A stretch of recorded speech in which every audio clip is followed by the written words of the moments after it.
There we go. Hey again, everybody. So, a couple of things. Time change. I hope you guys all noticed that. I think Heartbeat helps me with that with the announcements in advance. I hope this time works with everybody. I feel like it's going to work for people out west. I feel like it's a better time for those of us that like to put our head down in the afternoon, which is myself. So we're going to try it out. But a couple other things I've changed. I've got two meeting types now. And again, it's all on the prime idea of want to get to know each other better so that we can collaborate potentially and refer work. And that actually came in handy for me, even as we hit the new year. And it's one of the topics I wanted to put out there. So I've got two breakouts. I got this one, it's called the sector updates versus your business updates. So just to put that into context, the sector updates, that could be anything large, small, and you're going to see I got a couple of really small examples that you've heard.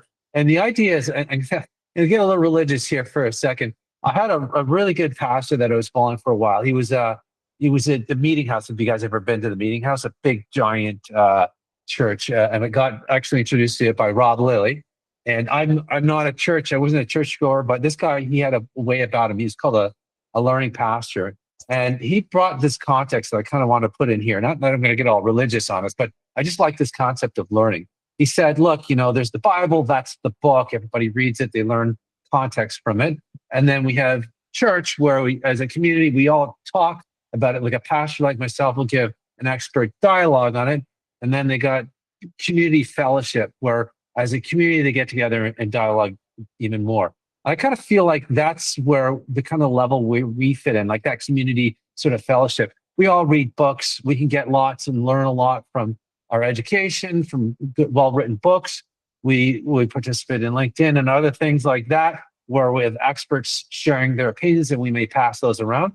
But it's in this context as a community where we can share, even the most minutest things or the largest things and really get a good grasp of it and understanding of ourselves. And then how we approach it and come about that sharing of information also gives us a lot of context about what we do and how we can help other people, right? So hopefully that wasn't too far off of an analogy. It made perfect sense to me. Hopefully it made sense to you guys. So in that speaking, I want to use the comments a little bit so that we can kind of when somebody's talking, you can kind of, I don't know about you, but if somebody's talking and I don't get it, an ideas always pop in my head and it just kind of slips right out.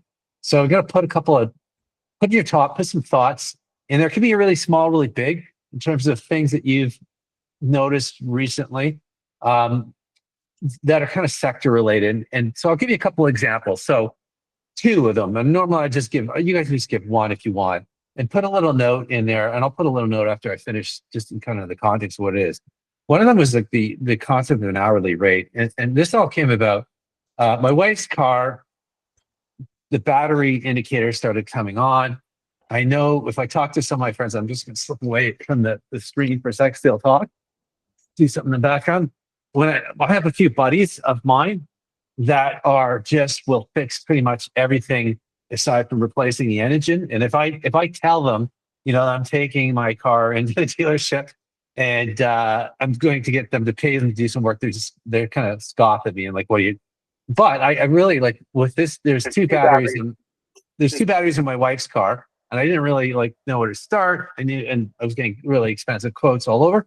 So I did some research, and then I went to my buddy and I said, look, you know what? I'm gonna give me a hard time about not doing this myself, but here's where I'm stuck. And this is where the context of this collaboration and sharing. He's not a mechanic. He's just confident around cars. He did a little research, gave me some dialogue back, gave me enough information to kind of go back to the experts where I felt a little bit more confident to get some ideas in a quote. That's not what really stuck me. It was definitely I was like, oh yeah, this is kind of like what we're trying to do in this, but share these little bits of information that will help us share with others. But the one thing that really pissed me off is I went and bought a new battery at Costco. And I shopped around. I know I got a good price. And then I went, okay, now I've got to put it in. And I shopped around for an hourly rate. And I said, pissed me off, but it's a little bit strong.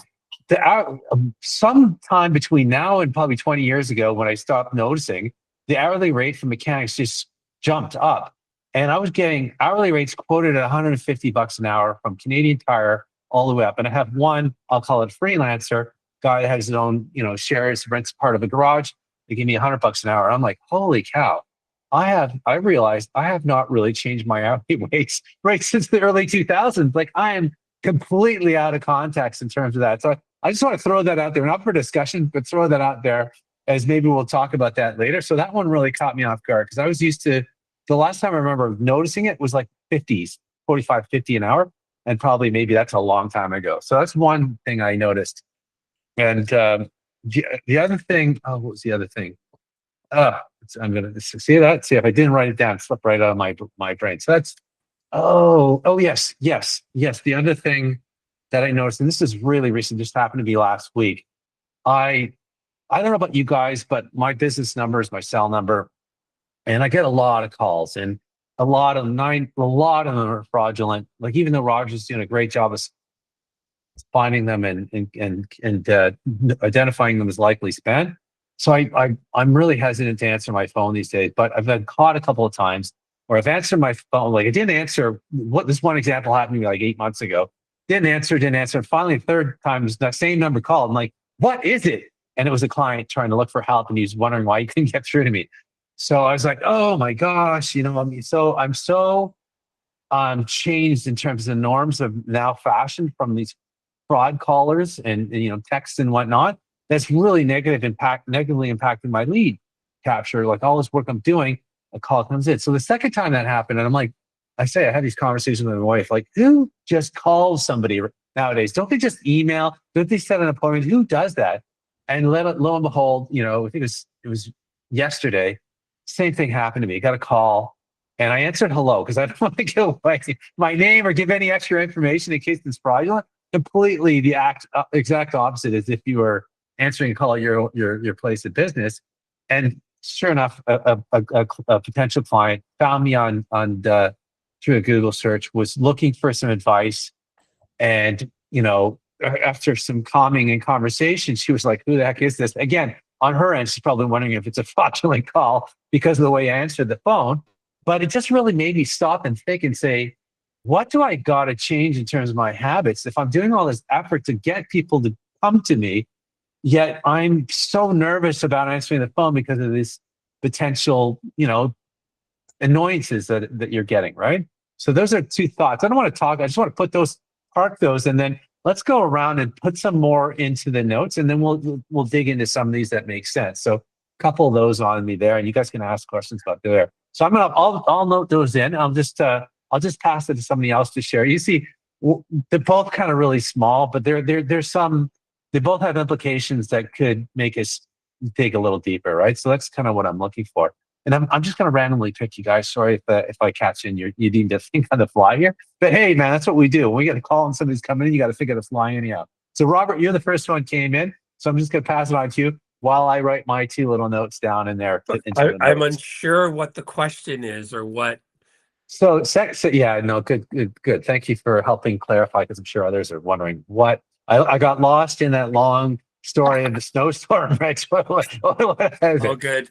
I just want to know, what have you, call it a water cooler conversation or whatever. What have you noticed that is sector related that might be really small and you think it's significant to say, but it made you ponder a little bit, or even big things? Like, I mean, this weekend was nutso with I got to be careful how political I say, I'll just say Venezuela, right? Colombia, Cuba, like all the stuff that was going on. It was a crazy week. That would be really high end, political, could have implications to us. And something like I mentioned, like, just going to get a mechanic and noticing the hour rates that have changed, and that, man, if I'm going to actually have a successful business, I need to think about, how my hour rates got to reflect what my supplier rates are, right? So something like that. It's anything that kind of sparked your interest over the holidays, even. Yeah, I mean, I'm looking at what's happening with the states. The shit show that's going on over there. No, I don't know if there's any Americans on on the call today. I don't know. Working with American clients and stuff, and when I do speak with Americans, I just try to try to stay away from politics, and because generally the most people don't uh, are trying to live their life and trying to deal with all that. There's a lot of stuff going on at the moment, and it almost seems trivial that here's me and my home office just trying to run a website business and trying to sell logos when there's so much goddamn stuff going on, threatens of, but I don't know, you just got to keep on going, and hope to God it doesn't get so bad that you can't run your business anymore. That's almost the what's keeping me sane and keeping me grounded is, I still have people wanting a website. So the world can't be that bad if the people are still calling and needing a logo and a website, when they're not. That's when, we all lived through COVID and stuff. That was pretty hellish as well. So I mean, as far as the hourly rates go, yeah, it's just a matter of adjusting. It is kind of a shock when you do look at these hourly rates, and the mechanic has rates that you used to attribute to a lawyer a few years ago. Now it's like, damn, and everything is so expensive, and I've had to adjust. I mean, my hourly rates is going up this month from 95 to 100. Most of my projects I bill by the project, but when a client has just a small little update, I just track my time. But so I don't know if I'm really answering. It's Oh, that's just good. there's a There's a lot to couple. take in and a lot to Yeah. try to I'm gonna I'm navigate. gonna I'm gonna kind of paraphrase, summarize, because there's a lot of noise right now, especially like that Trump organization is really good at getting that brand name out there and creating a lot of noise, and that makes it really difficult for anybody else to get their noise out there. I know that's not exactly what you're saying, but to me, that's a huge challenge in the Yeah. market, right? I remember, and I was thinking, the early days of content marketing when WordPress first came out in the market, and everybody was blogging. I was like, oh my gosh, there's so much noise out there. But yet, I saw the thought leaders put a post out, and he's saying, thought leadership isn't writing an AI post, and like, and again, I was thinking, there's noise. So that's a good topic to put on the list. The other one was more related to, well, mine was costs related, right? Costs and my rates related. So in a highly competitive environment, which it is right now, because whenever there's and there's been tech layoffs, right? Experts are now coming into the market, creating an oversupply, potentially creating a lot of competition for us, which puts pressure on pricing, right? Yet we're also experiencing high costs on our own. So we're getting squeezed at both ends. So there's a little bit of those two things in there that I would put on the list to explore a little further. But thank you, Rob. That's good. Those are good topics. Thanks, I Richard. think I can't remember who came in next, but I want to say it was you, Pam. So go ahead. How you had a great Christmas? You stayed at home, but so what did you? Anything while you're at home that kind of like I get a lot of these little things that spark up when I'm just having downtime. So Yeah, I try not to think about work as much as possible, but no, I hear what you're saying. I think, the one thing I was finding when I was coming back, maybe even just kind of catching up on some of my emails, which were pretty quiet in general, but I think that just like the continuing, I want to call it slop, like AI slop, and just how much, like everything. And it's interesting because I know, Catherine, you guys put out a new kind of insights piece, which maybe you'll talk about, but I think there's so much noise around it, and I get that it's relevant and we're all using it and we need it in our business. But in a way, I'm trying to kind of like filter some of that out, because you could just spend hours and hours and hours and hours and hours just going down rabbit holes for it. Because I think we're just trying to make sure that, I think with all of us, like AI can do so many things, and our clients are so many things that you can use it for. And it's just with our clients is how do we use it beneficially, but however there is, obviously it doesn't replace everything, right? So I think that just kind of came top of mind as we get into 2026 again, and you look at digital trends and everything everyone's come out with all the new trends and recaps from 2025, and it's more about just like you have to take it and know and learn and use it, but it's also like, you just can't get caught up in it too much, in my opinion. So I think it's more just that, like, refocusing on how we can provide the best value to our clients, like without that just overtaking everything, right? Because there is 100% the value. So it's just looking at what are those shifts that we have to make? How do we, work it in without it overtaking? So I think that was one thing I noticed when I came back, just in reading a lot of these like new trends and recaps from 2025. It's just, there's just so much noise. And I think it's just become a bit of like noise. Anyway, that's my thoughts. I'm kind of rambling, but No, if that's anyone good. else has any thoughts. That's good. Hey, Robert, put it in the chat so you don't lose your thought. And then I just want to get Okay. through everybody and then dive into some deeper comments, if that's okay. Yeah. Oh yeah. I like that, Pam, the noise. I enjoyed some of these reflections. I also kind of got a little annoyed at seeing so many, so I had a bit of mixed, like I think it's a smart thing to do. I listened to a Business Insider talk about, predictions for 2026. And it's kind of like, that word's a bit of a trigger for me because I've seen it so many times, but I also listened. So it was good. Yeah. But the noise is always there. One of the things that came up for me with having that conversation with that lead is the human aspect. It was in a call. It was just me and this person, a new business idea that she's struggling with, and it was like the human aspect of it became really relevant. And I think we've said that before, that the human element is going to be really king, I think, moving forward with all the noise. So, Jody, I'm just going to pass it on to you. Right. I just dropped a comment. So regarding the noise part, people are getting so inundated with all of, I'll say the crap online, whether it's AI, recaps, Trump, doesn't really matter. There's just so much going on. And everybody seems to have an opinion about something that you can fall down a lot of rabbit holes and lose your focus. And then I'm finding that a lot of people, they are getting all of these opinions thrown at them, that they're getting distracted and questioning and second guessing and shifting daily. And they're losing their focus in their business because they're like, oh no, I have to go try this now, instead of planning and sticking to the plan and the knowledge they have of the industry and the knowledge they have of the clients and their customers. And a lot of people are just honestly coming to me and saying, 2025 went by really fast and I'm surprised I didn't get this, and this done. They didn't have plans in place. It's really funny. The last couple of years, people have stopped, I'll say, writing things down, and they are just going with the flow. And 2025, one of the biggest things that's really emerging is the fact that people are forgetting those basics. They're forgetting, like, I can't tell you how many people that have been running businesses for 5 or more years that I've been talking to have dropped a follow-up strategy. They don't have one, or they're not following through with it. And it's like, what, why?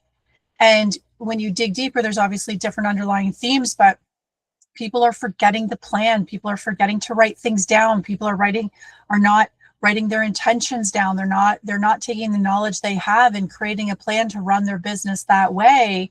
They're literally triggered by all of these small disruptors and big disruptors in the world, and they're trying to literally mimic them daily in their business, but there's no consistency anymore. And they're now wondering why their business isn't doing well, or why they're losing clients, or why they're losing customers.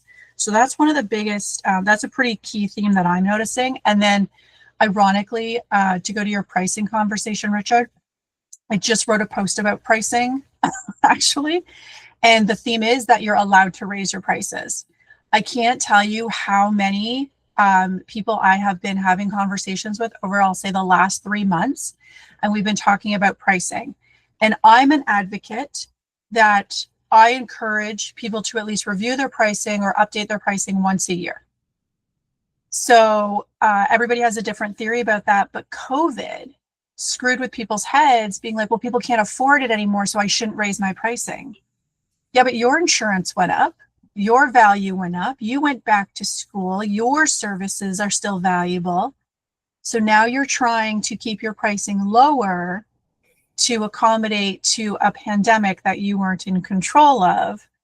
And it's trying to break down these little, again, barriers that have stopped people from building sustainable business models. part of a sustainable business model is making sure that your pricing strategy is in play for the year, the economy that you live in, and not for one world event or worrying about if your neighbor can afford your services or not. So going back to these basics, a lot of business owners who have been running for years, honestly, they need a reset.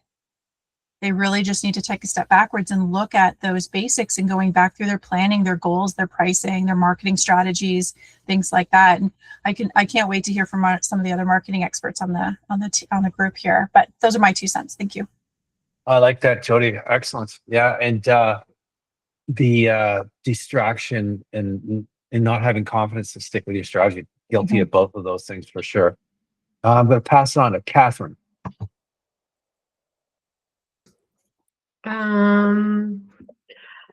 Yeah. I guess like going back to the pricing thing and like Robert saying everyone's getting it at both ends. I feel like the thing that I also think about is like we have a million subscriptions. Like actually we have so many like thousands of dollars a month of subscriptions, which we need to run our business, which is fine. And like in some cases, some of the things that they do could replace part of what a human could do. Like that's a whole thing. But I also got in a lot of conversations at the end of the year where people were talking about how they price their marketing services like as a subscription. I don't know. I'd love to talk more about like, I think everyone is probably overrun by subscriptions. And then this push to like make marketing services like a retainer and a subscription are kind of the same thing. This is like a second job side hustle argument. Like you're calling a something else by a different name. But I'm hearing this more. And I think when you start talking about hourly rates, it's easy to go into this like, well, maybe we should just do a flat rate. Like I think probably all of us who've been in business for a long time don't want to do hourly work for the most part. Like we all want to do project-based work. But that very quickly could get into this like, yeah, 100% I agree with that, Robert. But this like tricky part, yeah, I don't know. Those are my 2 cents, basically about subscriptions and this like retainer feeling like a subscription, but marketing companies trying to go towards the subscription model, which we've always had a lot of trouble with this like one size fits all package for any kind of service. I like that. And that's not an unfamiliar conversation. I've been working in the agency world for a long time, and that has come up numerous times as something new, but something of the same. So yeah, I like that. Great. Vanessa. Hi. Yeah, I guess my kind of insights are similar in terms of pricing. Like I think having a break over Christmas was really nice. Like I really did just like I kind of disconnected and wasn't really working, which is really nice, obviously, and very challenging for people who run their own business, as we all know. But it kind of like kind of made me think like I'd really love to like work less and make more money, which I know is literally what everyone wants to do. But it kind of reminded me of like doing those things we were talking about. Like the only way to do that is to increase your rates, get clients that have bigger budgets. So I think it's more like looking at how I can like have more time, do more meaningful work, but get paid better for it. And I think that comes back to this whole idea of like, how are we pricing our services? Still after 5 years, I'm nervous about raising rates or increasing project costs or whatever it is. So I think it's the same thing. It's like, I'd really like to find a sustainable long-term way to make more money and have more time, which feels like an impossible goal, but what I would love to do in a perfect world. I like those. So time and money are coming. So I'm going to say time because time is sometimes what we're selling, right? So it's a factor of something. So those are good. Eden. Hi, happy New Year, everyone. Do you want me to speak to any of the You can. I mean, I set Robert down. I probably should have just let him go. Sorry, Robert. My apologies on that. But I just wanted to see. I don't get stuck on one topic, which we can do, which is easy to do. So I just want to hear, if it maybe has something completely different, that could set conversation in a different direction too. But yeah, if you have a comment on others, for sure, go ahead. Well, like Vanessa, I really needed a break over the holidays, and I took a break until last Friday, and I did a little work Friday and Sunday just to be in a good place for being back yesterday. So I wasn't thinking as much about, you know, what are my intentions for 2026 and what am I seeing? I was dealing with that, I think, a lot of last year, and really as I got later into the fall. And my business is a little bit different than where some of you are, partly because of the stage I'm at in my career. And I actually shrunk the business down last year. And I'm really working with I want to work with people I want to work with. I want to follow my heart. My overhead has come down. So therefore, I haven't raised my prices in that regard, because it's not costing me as much to provide a service. I'm still looking at ways to cut some of that down and have a bit of a smarter tech stack, but that also takes time. So it's a balance. I'm learning a lot. Because of the way my service offerings are, because I've really compartmentalized what it is that I am offering.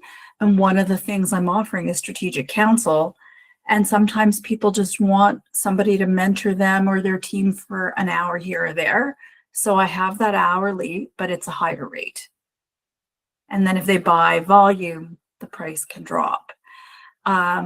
We used to do a lot of retainers, and it was really good for being able to project revenue and have long-term relationships. The nature of the work that we're doing now is less about the ongoing execution of digital marketing and much more about the strategic or mentoring them through or doing bits and pieces.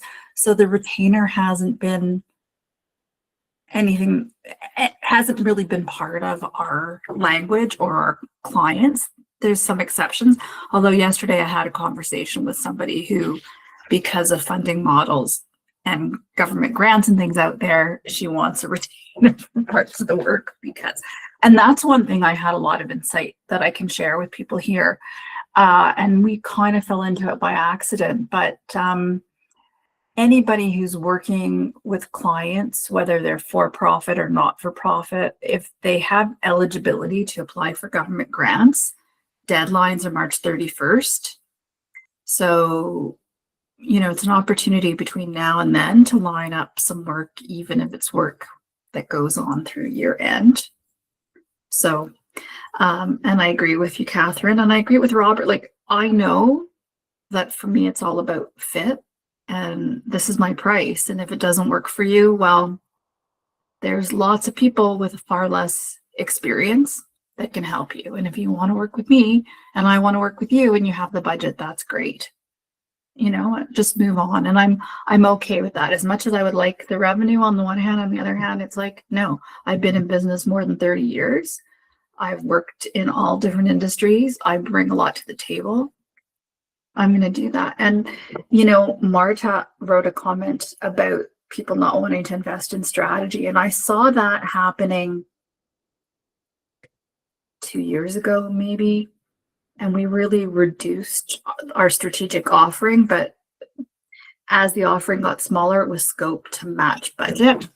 And at the same time, what I'm seeing now is a lot of people are coming because they want help with strategy. They need to get back to basics. But there's been so many shiny objects, or things are harder to do than they were before, or they were focusing perhaps on the wrong channels. And so they're really saying we need, or they have a young team that knows how to execute really well, but they don't know enough about long-term strategy and how to evolve a strategy and those things. So they're, coming to me for that strategic oversight.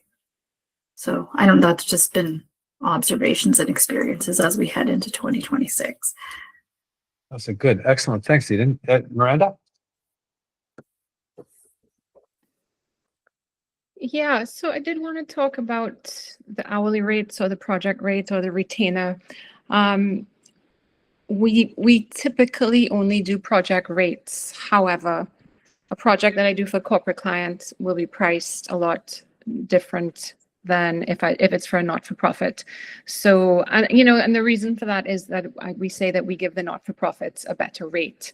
It's the same work, and it's not that we're trying to make the corporate clients pay more. We're trying to make the corporate clients pay fair, because they get so much.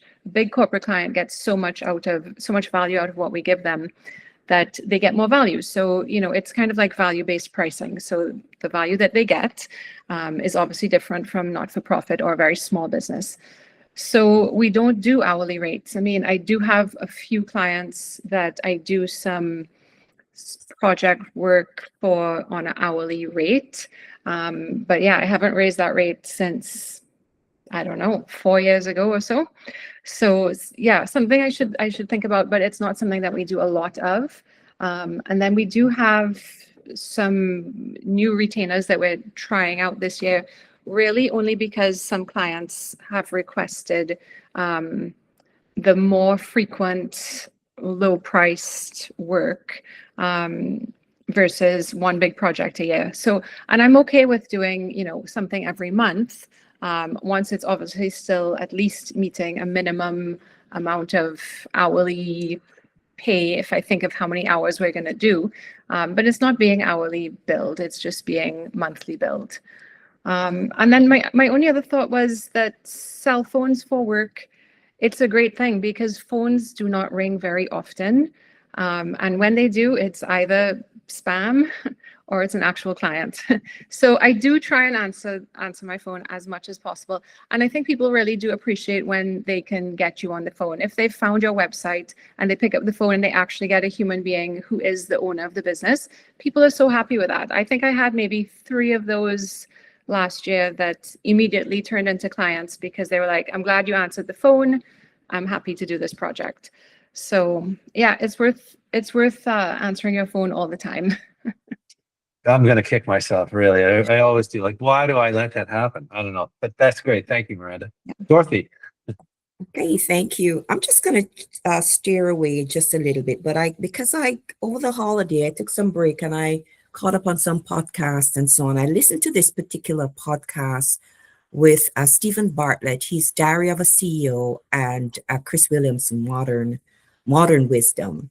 And he said, going into 2026, this is a question we need to ask ourselves, and ourselves meaning our businesses, and we can substitute what that success looks like. So the question he says that instead of resolutions, here's what we should be asking. What will have to happen by the end of 2026 for you to look back and consider it a success? You can actually insert, what does my pricing have to look like to consider it a success? How many clients do I need to have to consider it a success? How many retainer projects do I need to have? So I think, and that for me has just reframed how I've looked at 2026, how I'm going to deliver client work, how I'm going to do my content strategy, and all those other things. So for me, this is what's driving me for 2026.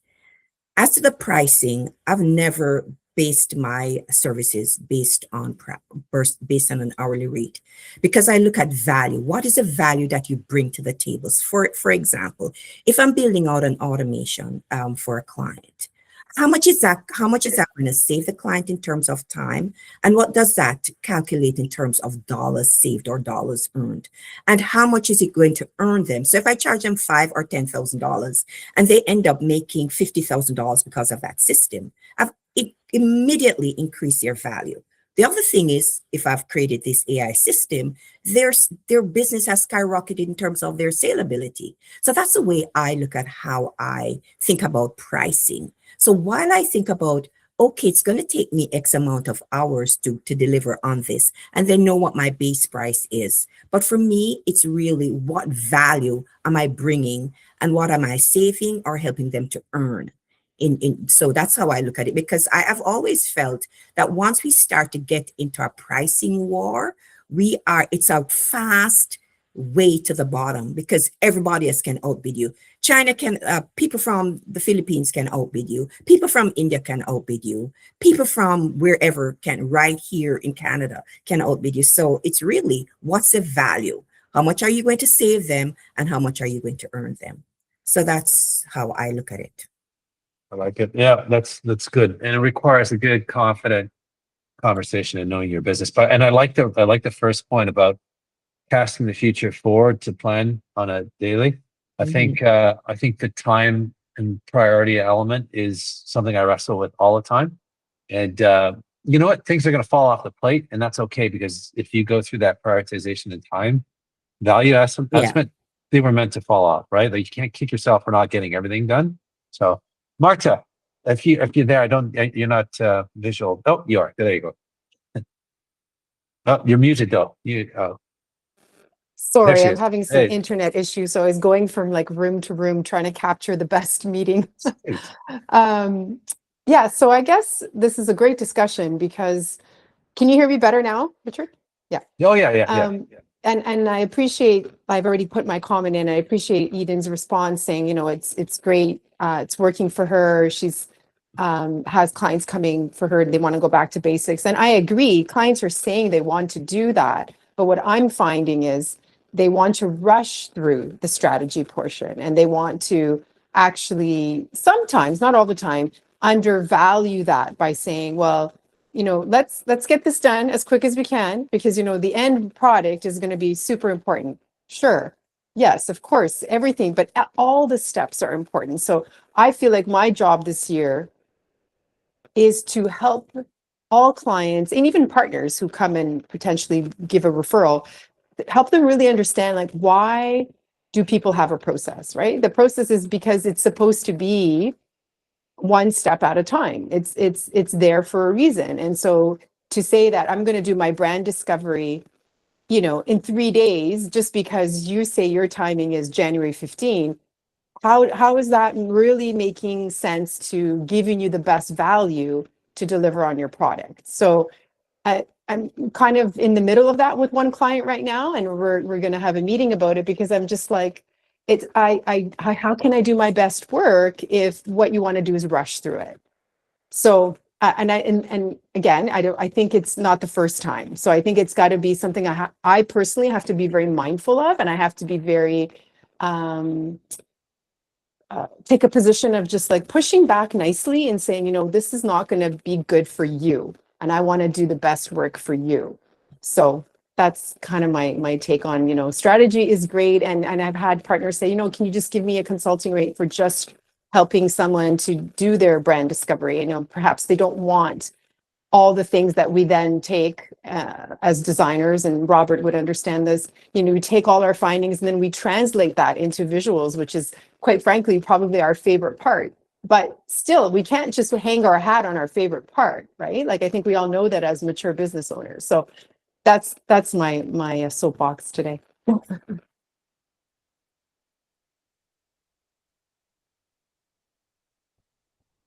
I think you're on mute, Richard. Of course I am. Thanks, guys. I was saying is the output that they want. I mean, that's we do have to remember they want the end result. But I think I do agree with you. The framework will help control how you get to that end result, because you could be so far off if you don't get the right information. You know, you can still be producing really good brand work, but it's off and it's just not going to fit, right? And then you can just cycle and spin on that, or you can go through and do the framework, do the work, and get the right target that looks effortless, right? So I totally agree with that. So I think we went to everybody here. I'm scanning around to see. There's a couple of themes, pricing all over it. And you know what? I could bring that talk up 12 times a year. We can have some good discussion on it, because there's so many nuances with it. So that was good. I want to say, so kind of Dorothy nailed around. Definitely Jody talked about, I'm going to call it focus. Like, when we talk about value proposition and we think about the difference, what changes your differentiation, you talk about differentiation, which leads to quality, right? So when they say differentiate, how close you can come to the client's needs, that's the uniqueness and differentiation about it, comes to a quality element. And then when you talk about costs, it's the other element you can differentiate on. And it's really how well you focused on a specific thing and developed a manufacturing or a framework around that. It enables you to do it faster and better than anybody else. therefore you can own costs, right? And then there's everything in the middle, and then focus is something that can narrow. Like, so I'm the cheapest in Orangeville. Stick brand is right in the center of my screen. Or I'm I'm government, MVP, specific strategist. So like, those are the focus elements. So there's clarity, there's use of time, and there's money, which are like, it's the beginning of the year, and these are things we're going to be noodling around. So I can completely relate with all of those. So here's the thing that I'm struggling with, and I'm sure all of you do. So Robert, you said you want, I forget. I'm gonna have to paraphrase. You said you talked about algorithmic pricing. Pricing is a smart strategy, but you also said that you decide you can't be affordable designer. You can't always be the affordable designer, and it's okay to be being out of some people's business budgets. So I think there's a lot of that. Like for me, I got that call, and I was tempted. Like, I know I could help this person, but it's out of my focus, right? It's going to take me slightly out of my focus, so I didn't take it, right? And then I kicked myself afterwards for that. Then you go through that little take.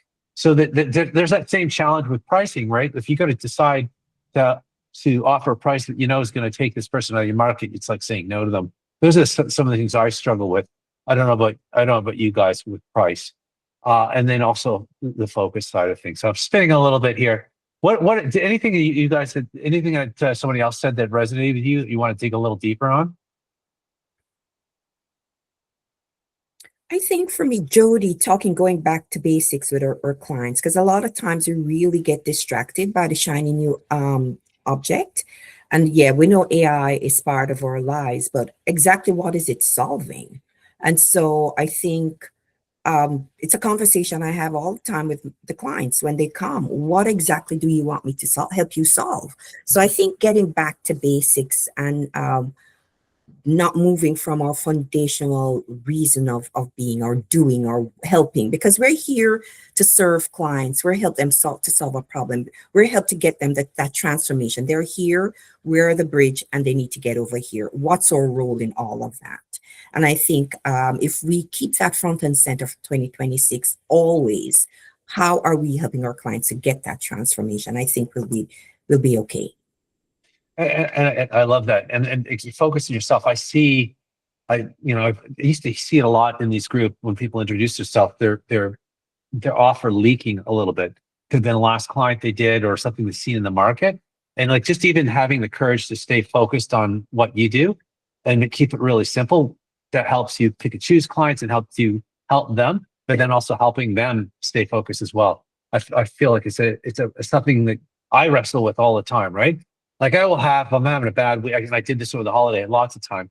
I had lots of free time to go and work from my own work. I guess that's not really free time or relaxed time. For me, is like time without, somebody, on a stopwatch. Right over my offer, I'm like, you know what? I really like that. I don't know, like, but before I did that, I'm struggling.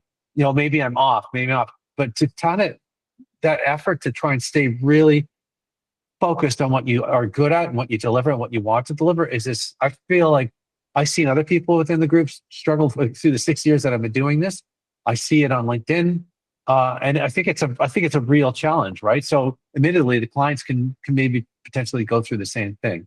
And one other thing I was going to say with you and AI, I mean, AI is helping me do my job better, but it's me that's kind of like I'm driving it, right? Like for me, it's helping be more thorough and more human. And if that's a strange thing to say, because I'm allowed to put a little bit more time on the empathy side of things. So a couple different directions there.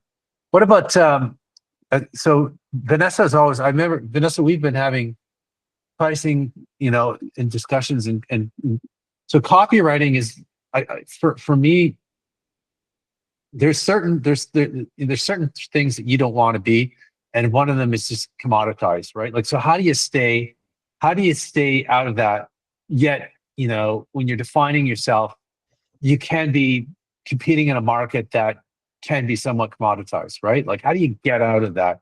And there's a lot of people that do that type of work, but stay completely out of that because their expertise in it, and they're pretty strict in terms of what they do and how they do it, and maybe towards the smartest thing, this framework.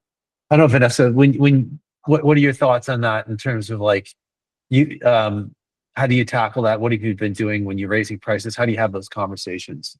If you can come on screen, I don't know. Oh, sorry. I thought I had my camera on. Oops. Can you see me? Hi. Yeah, there you are. Yeah, so it's a good question. I think like there's always been, especially in copywriting, like there's always been sort of like content mills and people who are like quantity over quality. And I think like for people who want that, like they're never going to work with me, and that's fine because they just want volume, not necessarily quality. So, and I think pricing is a way to differentiate yourself, right? Like I'm not providing that type of service. And I think in some ways, like it's interesting with AI because it's almost exacerbated that problem now where it's like everyone's sick of reading AI slop. They're sick of reading stuff where they're like, you clearly spend zero time or effort putting this together. So I think like for me, it's in some ways, and I use it as a tool as well, but like I also do a lot of research. I do a lot of strategic work for clients that I don't think you can just pass on to an AI, right? Like you just can't have them do the full process from start to finish. It can definitely be a tool, but I think a lot of people are finding now like, oh, we can't just outsource everything to AI. I put in a prompt and then replace that entire function.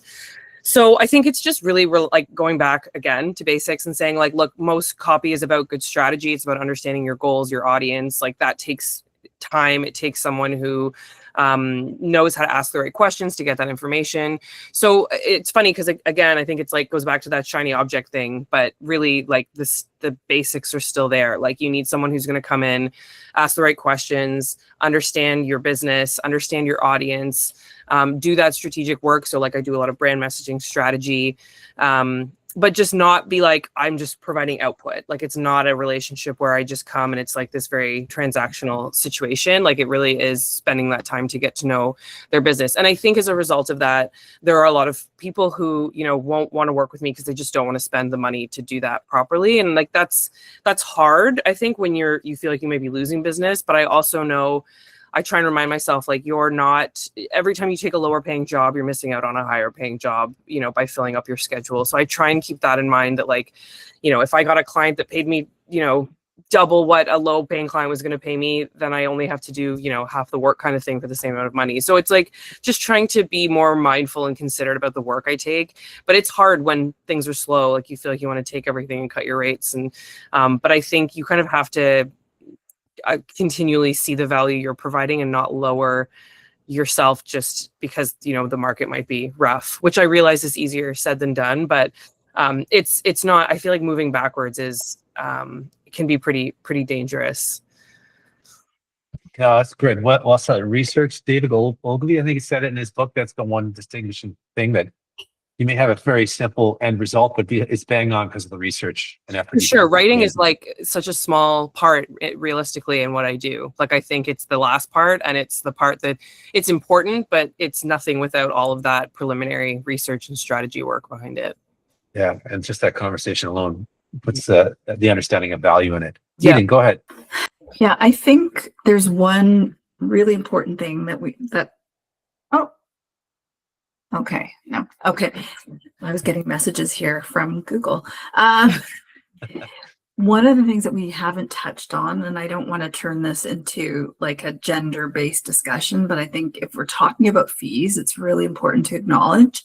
And that is typically women get paid less, even if we have our own businesses, or especially in many cases when we have our own businesses, than our male counterparts. I, have made some comments to an in-person networking group I go to every 2 weeks. And some of the men were surprised to hear that, but the data backs it up. And also, if you tend to work with an overwhelming majority of women-owned businesses as your clients, what you can charge may be impacted by that. So just putting that food for thought there. Just to give it a little added context, a friend of mine who I'm mentoring a bit, she's, 20 something years younger, and she's launching a startup. And she was having some problems with her web developers. And our network, this other networking group, is predominantly men. And there were the two of us there at the meeting. And they were saying to her, oh, go talk to so-and-so in our group. He's not here today, but you should have him go to your meetings. And I spoke up very quickly and I said, talk to them, get all the insight you can. The minute you show your male developers that you're bringing in a guy to ask them what you need to have done, you're going to diminish your credibility with them. And the guys, for the most part, were like, really? And any women I have told this to agree like 150%.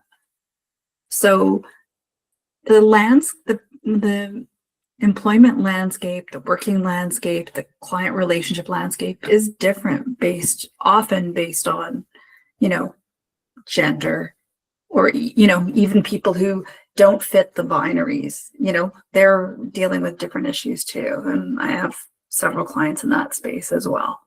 So just something to think about. If you're being paid less for your work as a business owner, then you may not be able to afford, to pay somebody the same. So just food for thought. Yeah, and the numbers do still indicate that there's a percentage with what the positive thing is. Universities are now starting to I guess the effort. There's much more women, depending on it. Obviously, depends on the school you're going to and the school of thought, the school within the university. Much more women participating at university, much more women graduating, much more women getting higher in the post-grad field. So hopefully things will change, but yeah, the numbers still indicate a difference in there, which is well, it's going to be a long time because my kids started in school 2016, and even then there was more of a gender balance, there was a gender balance. I mean, my son went to business school, which traditionally is male. Yeah. And it was very 50-50. Yeah. And, but that takes time, they're still Gen Zs. Yeah, 100%. So and then it takes time. Yeah. No, so a couple. I've done proposals with male friends, and when I'm, I haven't in a while. Well, one specific instance was a while ago, but we were able to charge more when I had a man's name as a partner than when I don't. So Eden, I can't believe you're actually saying these same things, because I have this problem as well. Most of my clients would be women, so I'm always talking to women. They're usually the marketing and communications people, but on the rare occasion that I have to speak to a man as the main lead, especially if like if it's the CEO or something and it's a man, I have made a note to bring in my husband on the call, because they don't think that I am capable of doing the video production, because I'm not. Honestly, I don't do the cameras, so how am I going to be capable to do their project? So I bring him in and I'm like, hey, I have to meet with a guy today. You're coming in on this meeting because when he wants to hear some technical BS that he doesn't need to know about, he's going to want to hear it from a man. And it's very true. And that is, honestly, that is just the reality of the world that we're in. That's yeah, go ahead. Somebody else? I was going to say, I own our business. Like, I work with my husband. I own it, like, slightly more than Callum does.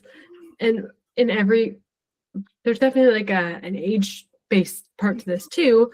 We've had many conversations where people say like, oh, I'm just here to do admin, and Callum's actually like runs this business. I have to tell you, with men over kind of like 40, this is 90% of the assumption, is that there's this like, talk to Callum, I can come in later and like I do some stuff on the side.